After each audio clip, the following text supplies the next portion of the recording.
आपण ऐकत आहात फील माय लव्ह या कथेचा पुढचा भाग सुरू करण्याआधी प्लीज माझ्या चॅनलला सबस्क्राईब करून घ्या आणि आधीचे पाठ ऐकले असल्याची खात्री करून घ्या. चला सुरुवात करतेय फील माय लव्ह भाग 28. घरात सगळी तयारी झालेली. मामा आत्या असे जवळचे मोजकेच नातेवाईक बोलवण्यात आलेले. त्यांना रजिस्टर मॅरेज आधीच झाल्याचं सांगितलं होतं, फक्त लग्नाचे विधी मात्र पुन्हा करतोय असं सांगून त्यांनाही लग्नाला बोलावण्यात आलेलं. मंदिरात जाऊन येतो असं सांगून आई, पूजा, पार्थ आणि कार्तिकी चौघच कोर्टात जायला निघाले. अनय आणि शशांक डायरेक्ट कोर्टात येणार होते. अखेर सगळे रजिस्टर मॅरेज ऑफिसमध्ये पोहोचले. दोघांच्याही मनात धाकधूक होती, जशी नवीन जोडप्यांच्या मनात असते, पण त्याहीपेक्षा दोघं खुश होते. सगळे आहेत ना? रजिस्ट्रारने विचारलं. हो सर, तुम्ही करा सुरुवात, अनय म्हणाला. मुलगा मुलगी कोण आहे त्यांनी पुढं या. आणि हो या रजिस्टरमध्ये तुमच्या नावापुढे सही करा म्हणत त्यांनी त्या दोघांसमोर रजिस्टर सारलं. पार्थने कार्तिकीकडे एक नजर पाहिलं आणि पहिल्यांदा सहीसाठी तिच्या समोर सारलं. तिनेही रजिस्टर समोर घेत पार्थवर एक कटाक्ष टाकला आणि गोल्डस्मिथ करत तिने त्यावर सही केली. तिची सही होताच तिने पार्थकडे रजिस्टर दिलं आणि पार्थचीही सही झाली. आता त्या खाली विटनेस म्हणून आलेल्या दोघांनी सही करा. खाली तुमचं नावही लिहा. रजिस्ट्रार म्हणाला. पार्थने अनय आणि शशांकला खुणावलं आणि दोघांनी लगेचच सह्या केल्या. तुमचे हार वगैरे काही आणले असतील तर घाला, बाकी आता लग्न झाल्याच जमाय, रजिस्ट्रार बोलला. तसे आईने पूजाने आणलेले हार काढायला सांगितले. त्या दोघांनी एकमेकांना हार घातले आणि आईनं एकमेकांना पेढा भरवायला त्या दोघांना दिला.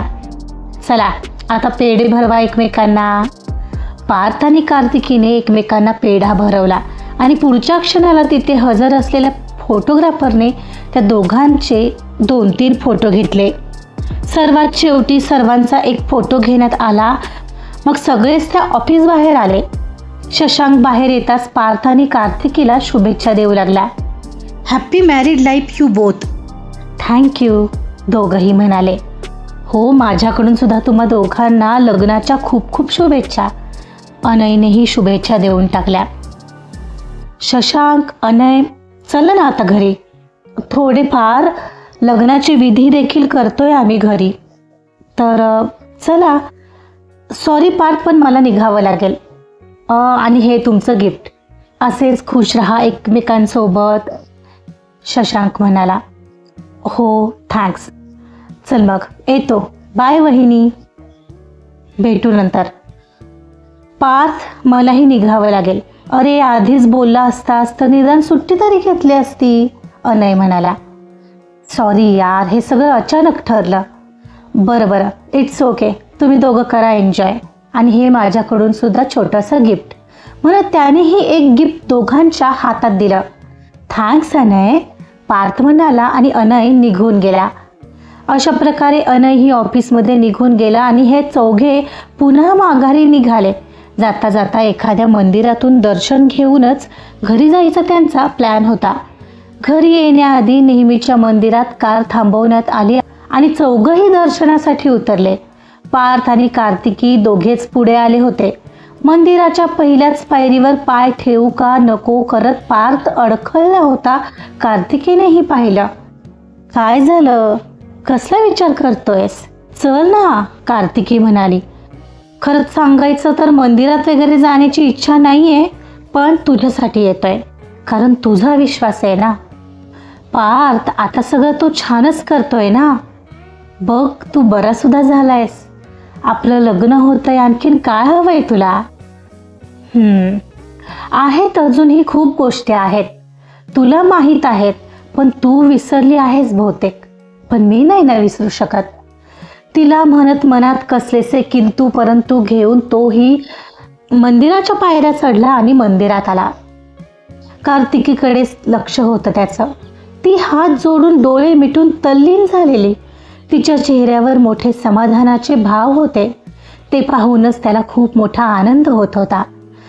पाठीमागे आलेल्या आई आणि पूजाही मनोभावे पाया पडल्या. ते पाहून त्याने समोरच्या मूर्तीकडे पाहिलं. या सगळ्यांच्या इच्छा पूर्ण कर आणि सगळं छान करतोयस ते तर दिसतंय खरं, पण जोपर्यंत अश्विनला त्याच्या कर्माची सजा मिळत नाही तोपर्यंत मी तुला मानणार नाही. पार्थ एकटक समोर मूर्तीकडे पाहत मनातूनच म्हणाला. जणू देव ही त्याची ही इच्छा ऐकून मनातून गोड हसत होता. अरे हात तरी जोड. कार्तिकीचं लक्ष त्याच्याकडे जाताच ती त्याला आठवण करून देत म्हणाली, मी आणि तो पाहून घेऊ, कारण काही गोष्टी बाकी आहेत अजून, तुला नाही कळणार. पार्थ तिला म्हणाला. पार्थ तू पण ना खरंच हट्टी आहेस नुसता. ती हसली. कार्तिकी तुला इथेच पाहिलेलं मी पहिल्यांदा या मंदिरात. आली होतीस ना एकदा? आईने विचारलं. हो, काकू सोबत आलेले. तेव्हाही लग्नच होणार होतं म्हणून आलो होतो दर्शनासाठी. कार्तिकी बोलून गेली आणि पार्थकडे लक्ष गेलं तसं त्याचे बदललेले भाव पाहून तिनं जीभ चावली.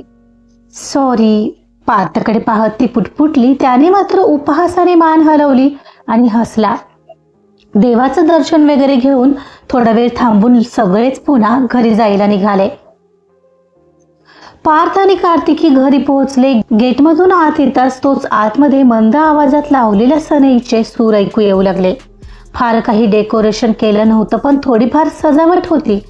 भली मोठी रांगोळी एक साईडला काढण्यात आलेली, बाहेरच छोटासा लग्न मंडप तयार करण्यात आलेला, त्याला फुलांनी सजवण्यात आलेलं. पुढं होणाऱ्या लग्नविधींसाठी तयारी बऱ्यापैकी आधीच झालेली. ते येताच त्यांना कपडे बदलून यायला सांगण्यात आलं. पूजा कार्तिकीला मदत करायला त्यांच्या रूममध्ये घेऊन आली. रेड कलरचा घागरा घालून कार्तिकी पुढच्या विधीसाठी लगेचच तयार होऊ लागली. पूजाची हेल्प घेत तिनं थोडा मेकअप आणि हेअरस्टाईल केली आणि आरशात एकवार स्वतःला निहाळलं. वहिनी सुपर्ब दिसते सगळी. आता दादाचं काही खरं नाहीये. पण काय ग पूजा, हे सगळं विधी वगैरे अचानक का ठरलं?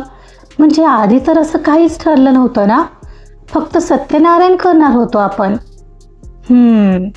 ते आता तुझ्या नवऱ्यालाच विचार बाई. त्याला मध्येच काय झालं काय माहीत, म्हणाला करू आपण थोडे तरी विधी घरच्या घरी. ओ अच्छा, म्हणजे त्यानेच हे ठरवलंय? हो. तो तुला काहीच बोलला नाही का? नाही तर मग कशाला विचारलं असतं? बट ठीक आहे ना, तू एन्जॉय कर. पुन्हा थोडेसे दिवस येणार आहेत. पण काही म्हणा, दादा तर आज कामातून जाणार आहे असं वाटतंय मला. मला म्हणालेला माझ्या कार्तिकीला छान तयार कर, आता बघच तू फक्त. पूजा हसून हसून म्हणत होती. इकडे पार्थही तयार होता. पीच कलरची शेरवानी आणि त्यावर लाल ओढणी घेऊन. कोणीतरी खाली बोलवायला आलं होतं तसा तो खाली जायला निघाला. वरून खाली येताना पार्थची कार्तिकीवर बरोबर नजर गेली तर तीही त्याला पाहत होती. क्षणभरच्या नजरेने त्याच्या हृदयात चांगलीच हलचल झालेली. दोघेही काहीच क्षणात एकमेकांसमोर होते. साखरपुड्याचा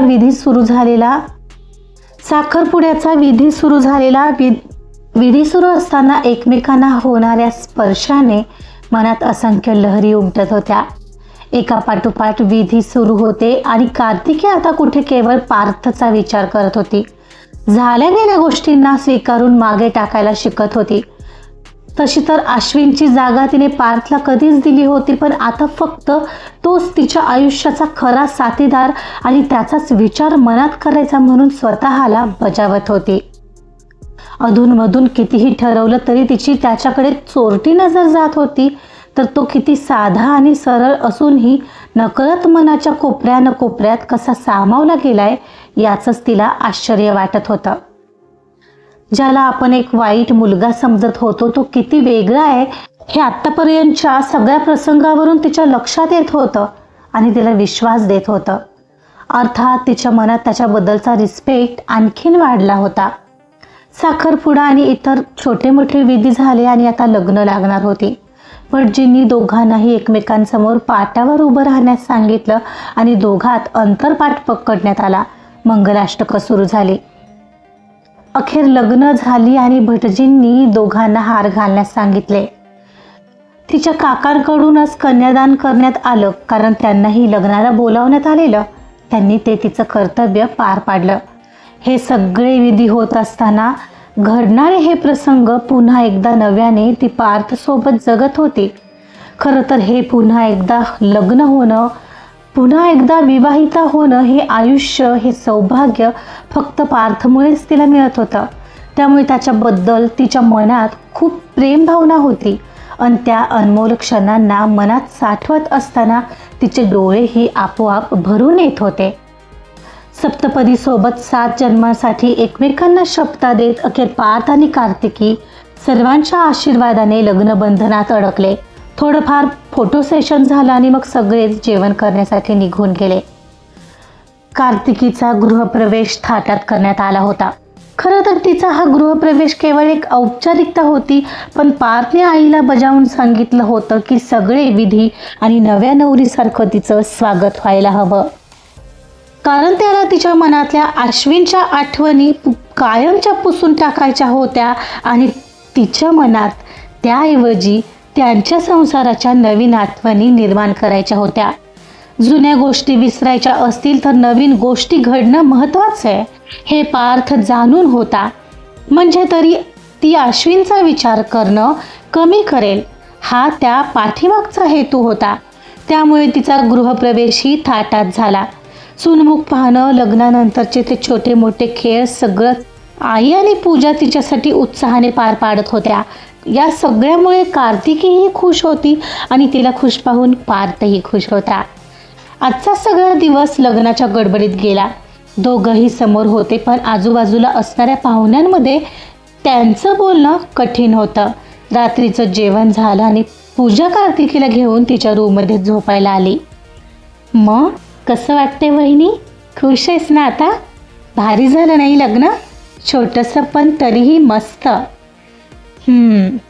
ती स्मित करत सांगत होती. एवढ्यात पार्थचा आवाज आला. कार्तिकी, पूजा, आत येऊ का जरा?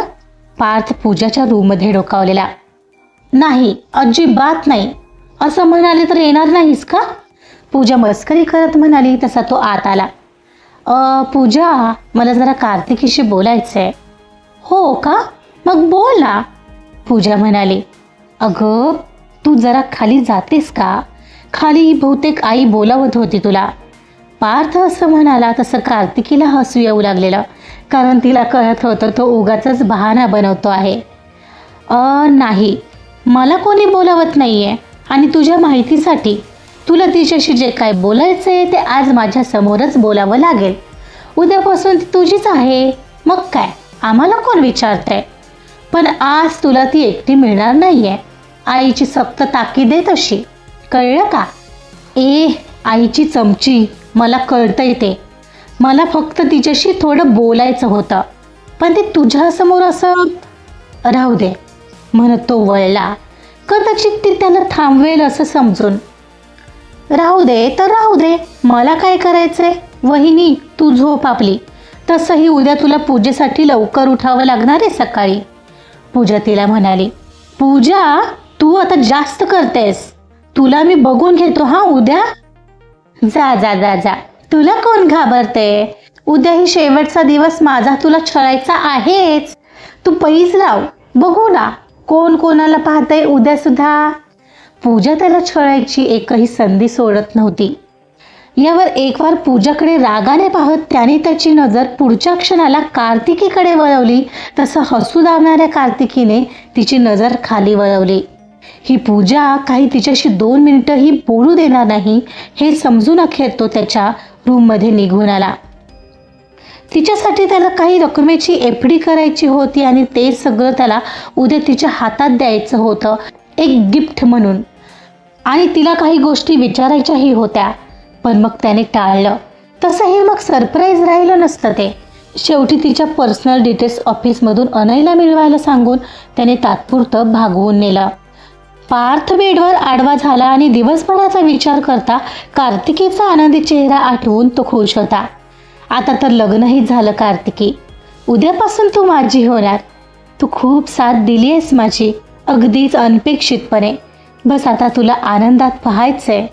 अश्विनची आठवण तर मी येऊच देणार नाही तुला. मी इतकं प्रेम तुझ्यावर करेन.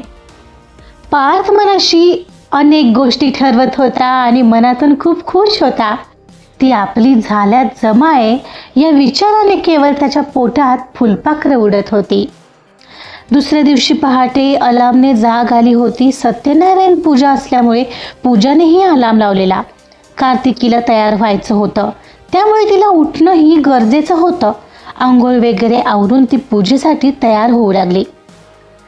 कार्तिकी आज पूजेसाठी खूप छान नऊवारी साडी नेसून तयार होती. आवरून एक नजर आरशात पाहत होती. एवढ्यात तिला बोलवायला पूजा आली. वहिनी चल, पूजेची तयारी झाली आहे खाली, तुला बोलावलंय. हो झालंय माझं, चल म्हणत ती खाली आली. पार्थ ही आधीच खाली आलेला बहुतेक. कुर्ता पायजमा अशा ट्रेडिशनमध्ये तो आज खूपच भारी दिसत होता. तिलाही त्याला पाहून मनात वेगळ्याच लहरी उमटल्या.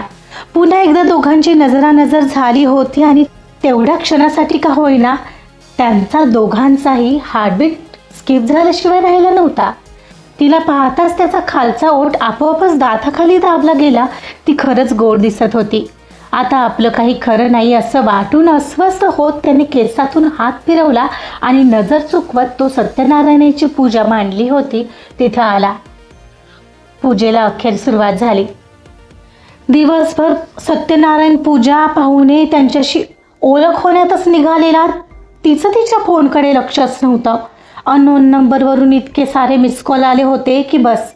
ती दुपारच्या चहाची वेळ होती. त्यावेळी थोडा आराम करायला ती पूजाच्या रूममध्ये आली. तेव्हा तिनं मोबाईल पाहिला आणि पाहते तर त्यावर खूप सारे मिस कॉल अननोन नंबरवरून होते. तिने पटकन त्या नंबरवर फोन कॉल लावला. हॅलो, कोण? या नंबरवरून खूप सारे मिस कॉल आलेले म्हणून मी विचारते. मिसेस कार्तिकी, मी डॉक्टर देशपांडे बोलतोय. हॉस्पिटलमधून केलेला मी कॉल. तुम्ही कार्तिकीच बोलताय ना? हो बोला ना डॉक्टर. कार्तिकी, पार्थ संदर्भात बोलायचं होतं.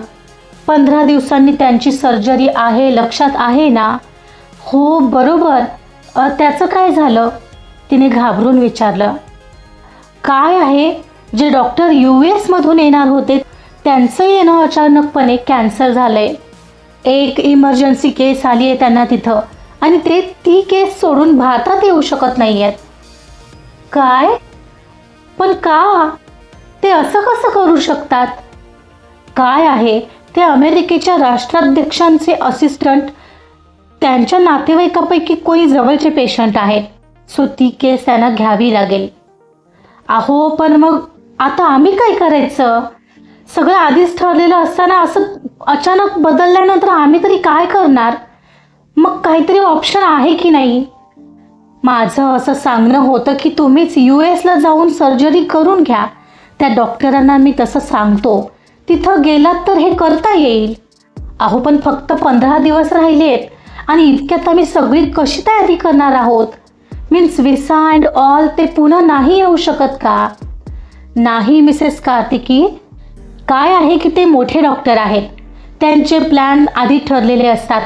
आपण मैत्रीच्या नात्याने रिक्वेस्ट करू शकतो, जबरदस्ती नाही. आता त्याला काही ऑप्शन नाही आहे मिसेस कार्तिकी. पार्थची सर्जरी होणं महत्त्वाचं आहे हे तुम्हाला माहिती आहे ना? मला समजलं आणि मी लगेचच तुम्हाला फोन केला आहे. माझं त्या डॉक्टरांशी बोलणं झालं आहे, तर तुम्ही तिकडं गेलात तर काहीतरी होऊ शकेल. बघा मग, तिथला ॲड्रेस वगैरे मी रिसेप्शनवर ठेवला आहे. तुम्ही येऊन घ्या आणि लगेचच तयारीला लागा. लक्षात ठेवा, 15 दिवसांचा डिले फार तर चालेल, नाही तर पुन्हा तीच ट्रीटमेंट आपल्याला परत करावी लागेल. एक चूक खूप महागात पडू शकते मिसेस कार्तिकी. सो प्लीज लवकर निर्णय घ्या. ओ गॉड, ओके मी पाहते, थँक्यू म्हणत ती खाली बसली. बापरे, US जायलाच खर्च किती होईल? बरं खर्चाचं सोडलं तर, पण विसा आणि ते सगळं वेळेत मिळायला तर हवं. पार्थ निगेटिव्ह व्हायला नको हे ऐकून. आधीच देवावर विश्वास नाही दाखवत तो. अरे यार, सगळं छान चालू होतं, आता हे काय मध्येच. पण मला आता काहीतरी करावं लागेल. तर एक एक करत पाहुणे गेले आणि आता घरात पूर्वीप्रमाणे आई, पूजा, पार्थ आणि कार्तिकीच उरलेले. रात्रीच्या जेवणाची तयारी चालू होती आणि आई एकटीच किचनमध्ये खडबड करत होती. कार्तिकीलाही इकडे डॉक्टरांचं कळल्यापासून थोडं टेन्शनच वाटत होतं. कोणाशी तरी बोलावं वाटत होतं. त्यात आई कामात ही मदत करू देत नव्हत्या. मग रिकाम्या मनात तेच येणारे विचार काही थांबत नव्हते. ती स्वतःहून किचनमध्ये आली. आई, अहो मी बनवते ना जेवण, मला सांगा काय बनवायचं आहे. अगं तू उद्यापासून बनव, आता घाई आहे का? तसंही फार काही बनवायचं नाही आहे. तुझा वेळ जात नसेल तर तू बस ना इथे, माझ्याशी गप्पा मार. आई, थोडं बोलायचं होतं पार्थबद्दल. हो बोल ना. अहो मगाशी हॉस्पिटलमधून फोन आलेला. पार्थसोबत अजून बोलले नाही आहे मी, पण तुम्हाला सांगायचं होतं. काय ग, काय झालं बोल ना. सर्जरीबद्दलच आहे ना? हो, त्याची सर्जरी करायला भारतात डॉक्टर येणार होते बघा. त्यांचं इकडं भारतात येण्याचं कॅन्सल झालं आहे. अरे बापरे, काय मग आता ग? आता ते म्हणत आहे तुम्ही US ला जाऊन सर्जरी करा. अरे बापरे, तिकडे अमेरिकेत जायचं तर खूप सारा खर्च होणार कार्तिकी. शिवाय सगळं कसं ग मॅनेज करायचं? इथे मी आहे, पूजा आहे, तिथे अनोळखी देशात कसं करणार? असं कसं अचानक बदलू शकतात ग ते डॉक्टर? त्यांना बोलायचंच ना तू. आई अहो शांत व्हा. मी बोलले त्यांना, पण आता बोलून तरी काय उपयोग? दुसरा काही ऑप्शन नाही आहे. आणि आपण असं त्यांना नाही बोलू शकत, कारण गरज आपल्याला आहे. मी उद्याच व्हिसासाठी वगैरे अप्लाय करते. अगं पण त्याला एकट्याला पाठवून उपयोग नाही ना, तुलाही जावं लागेल सोबत. कळतंय का तुला? माझे काही दागिने आहेत खरे, पण तुझ्यासाठी ठेवलेले मी. बघू आता काय होतंय आणखी. हो आई, पैशांची काळजी नका करू, माझ्याकडे आहेत काही पैसे. सध्या आपल्यासाठी पार्थ बरा होणं महत्त्वाचं आहे की नाही? पैसे काय आज गेले तर उद्या येतील. हो ग, ते आहेच, पण आता एवढं सर्जरीचंही ठीक होऊन जाऊ दे, एवढीच इच्छा आहे ग. आधीच किती दिव्यातून गेलाय तो, खूप सहन केलंय त्याने, आणि तू सुद्धा. हो आई, सगळं ठीक होईल. आई, पार्थशी बोलेन मी, त्यालाही नीट समजावून सांगावं लागेल. तोपर्यंत तुम्ही काही बोलू नका हा. हो बर. पण कार्तिकी, खरंच काहीतरी पुण्य केलंयस म्हणून तू नशिबाने भेटलीस असं वाटतंय बघ. तू नसतीस तर काय माहीत माझा पार्थ वाचला तरी असता का. त्याने तुला जणू देवदूत बनवून धाडले बघ आमच्यासाठी. नाहीतर हे नाहीत मी एकटीने काय काय केलं असतं. मला म्हणत होता मागे मनाची तयारी करून ठेव. काय वाटलं असेल माझ्या मनाला सांगूही शकत नाही तुला. हो आई, पण आता नका विचार करू तो. आता सगळं छान होणार आहे. फक्त आता एवढंच आहे, US ला जाण्यासाठी व्हिसा मिळेपर्यंत थांबावं लागेल. तो एकदाचा मिळाला की झालं. पण म्हणजे 15 दिवसांनी सर्जरी होती, ती पुढे ढकलेल त्याचीच भीती वाटते. कारण व्हिसा मिळायला कमीत कमी 3 आठवडे तरी लागतील, म्हणजे महिनाभर तरी लागेल ही सगळी प्रोसेस व्हायला. त्या आज झालंच तर चांगलं आहे. होप की माझा भोलेनाथ यात मदत करेल. तरी नशीब 15 दिवस आधी तरी कळालं. ऐनवेळी त्यांचा प्लॅन बदलला असता तर काय करणार होतो आपण. हो ग, खरंच त्याचीच कृपा. इथून पुढेही त्याला मदत करावीच लागेल. मी येत्या सोमवारी आपल्या मंदिरात पार्थच्या नावाने अभिषेक करायला सांगते. होईल सगळं ठीक. तुमच्याशी बोले तर खूप बरं वाटलं मला, नाहीतर खूप टेन्शन आलं होतं. नको काळजी करू, तुझ्यावर त्याचा आशिष आहे. उगाच नाही त्याने तुला मदतीला पाठवलंय. त्या तिच्या डोक्यावर हात फिरवत म्हणाल्या. कार्तिकी ही मनातल्या गोष्टी आईला सांगून आता मनमोकळं फील करत होती. रात्रीचं जेवण झालं तसा पार्थ रूममध्ये निघून गेला. पूजाने ऑलरेडी रूम सजवलेली, पण त्याच्या डोक्यात आणखी काही होतं. इकडे खाली जेवणाचं सगळं आवरून ठेवायला पूजा आणि कार्तिकी आईला मदत करत होत्या. पूजा, हा पार्थ कुठं गेला ग? जेवलं की लगेच वर निघून गेलाय? आईनं विचारलं. काय माहित काय चाललंय त्याचं, त्यालाच माहीत आता. कार्तिकी, तुझं सगळं सामान ठेवलंस ना आता तुमच्या रूममध्ये? आईने विचारलं. हो आई, सगळं झालंय. मी मगाशी ते सगळं काम अगदी व्यवस्थित केलंय, पूजा म्हणाली. या दादाच्या डोक्यात ना काही गेम चालली असणार नक्कीच, पण अशी सोडणार नाही त्याला. तू बघच वहिनी, पूजा बोलत होती आणि कार्तिकीला हसू येत होतं. आवरून झालं तर पूजा कार्तिकी सोबत बोलत हॉलमध्येच बसलेली.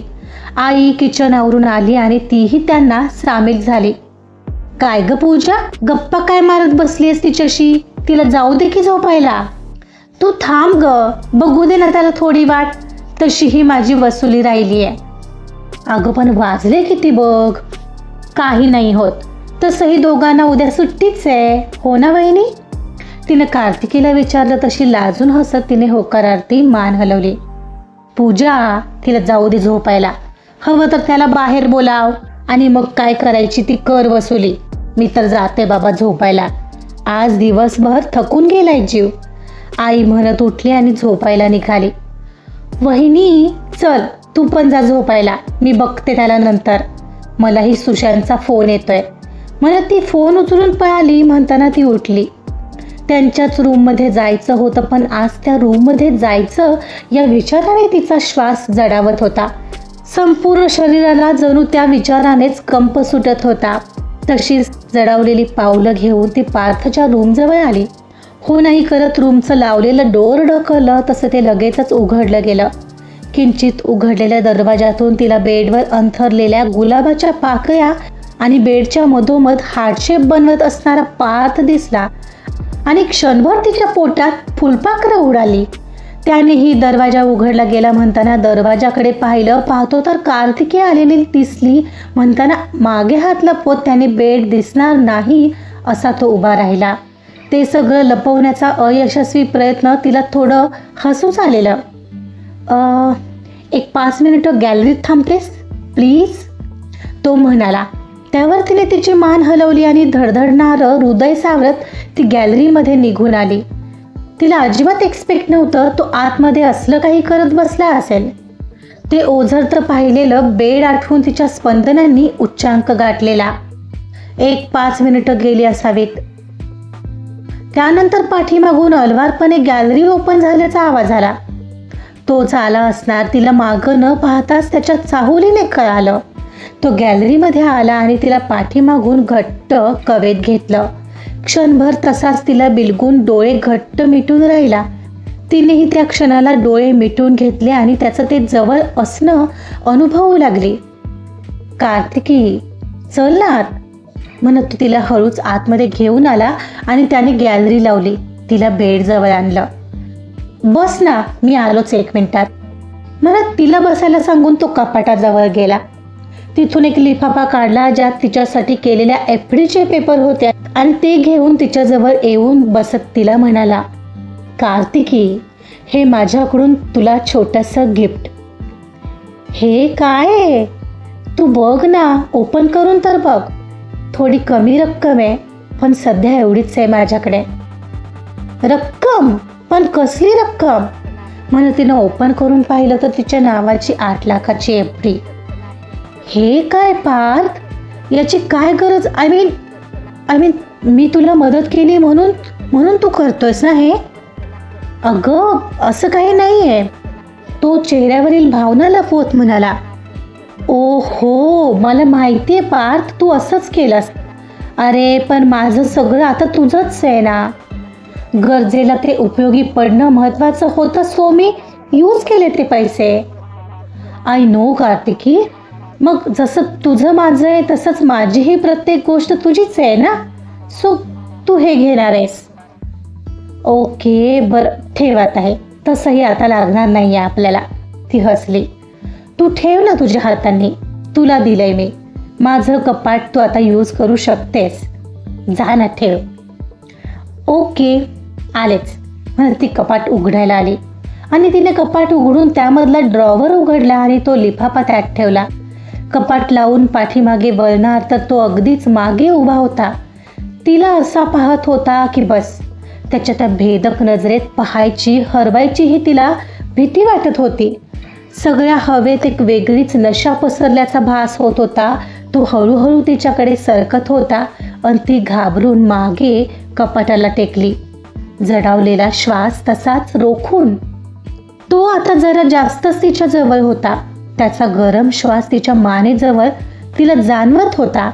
त्याचे ओठ तिच्या मानेवर टेकले आणि काहीच क्षणात त्याचे ओलसर ओठ तिच्या मानेवर टेकले तसं हळूहळू संपूर्ण चेहऱ्यावर स्पर्श करत फिरू लागले आणि त्याच्या प्रेमवर्षावात ती भिजू लागली.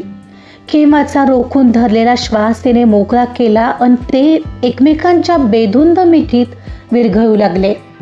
एक क्षणाला तिच्या चेहऱ्यावर आलेले केस बाजूला करत तिच्या ओठांवर ओठ टेकवायला निघालेला एवढ्यात डोर वाजल्याचा आवाज आला. त्याने एकदम डोळे घट्ट मिटले. मी बघतो, तू बस, मी आलोच. चढलेला श्वास सावरून तो तिच्यापासून बाजूला होत म्हणाला.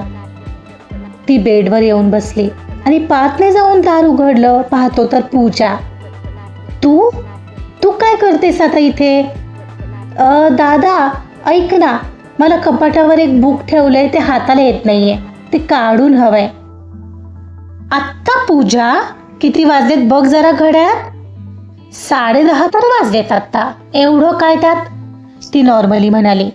आता कशाला हवंय पण तुला बुक? आता राहू दे, उद्या देतो. तू जा, झोप जा यार. म्हणत तो दार लावणार तर तो लावत असलेलं दार अडवत ती आत शिरली. मला बुक हवंय आत्ताच्या आत्ता. वहिनी तू तरी सांग ना याला. पार्थ दे ना काढून, किती वेळ लागतो? कार्तिकी म्हणाली. कार्तिकी अगं ही मुद्दाम करते, मला माहितीये. आत्ता कोण वाचत बसतं यार बुक इतक्या रात्रीचं? मग काय करतात ते तरी सांग. पूजा मुद्दामच मस्करीच्या सुरात म्हणाली. पूजा आता आगाऊपणा करतेस हा?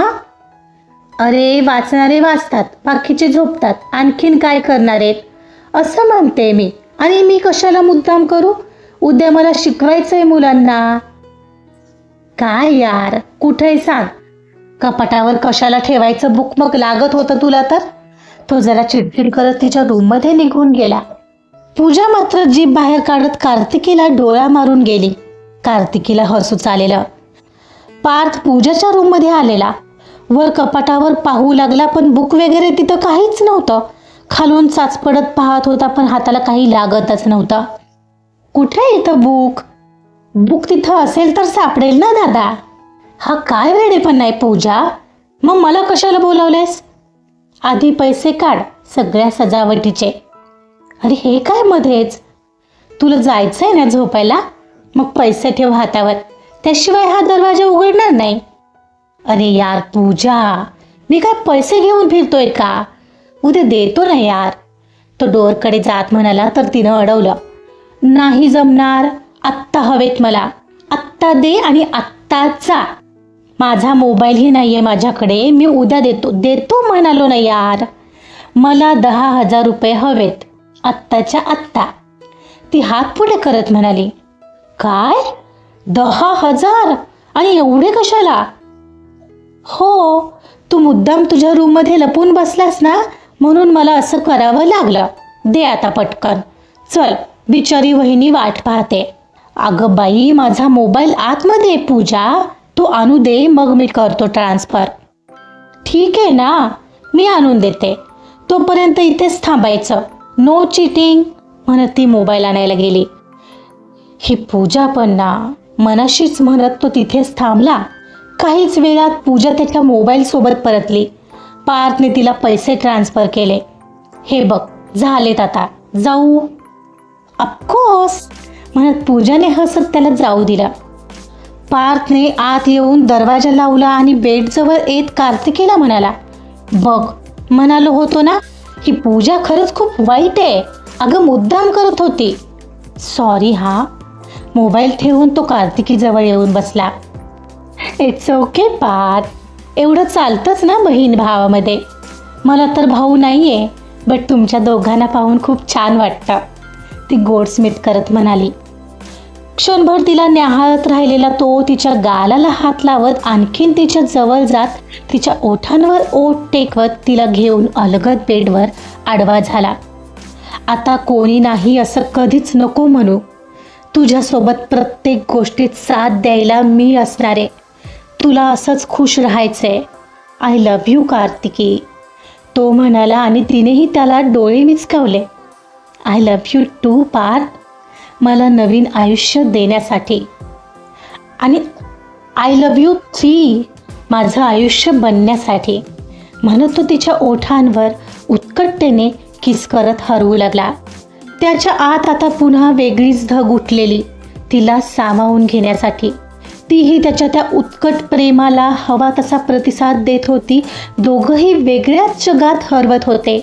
उत्कट प्रेमात भिजून आज दोन जीव देहभान विसरत कायमचे एक होत होते, ज्यांना आलेली कोणतीही परिस्थिती आता वेगळी करूच शकणार नव्हती. आजचा भाग इथंच संपलेला आहे. कार्तिकी आणि पार्थचं लग्न तर झालं आणि ते खुशही आहेत. पण आता हा नवीन जो प्रॉब्लेम आला आहे की त्यांना US त्याच्या सर्जरीसाठी जावं लागणार आहे. तेव्हा त्यांना तिथं वेळेत पोहोचता येईल ना? बघूया काय होतंय पुढील काही भागामध्ये. ऐकत राहा फील माय लव्ह. कथा आवडत असेल तर प्लीज लाईक करा, सबस्क्राईब करा आणि शेअर सुद्धा करा.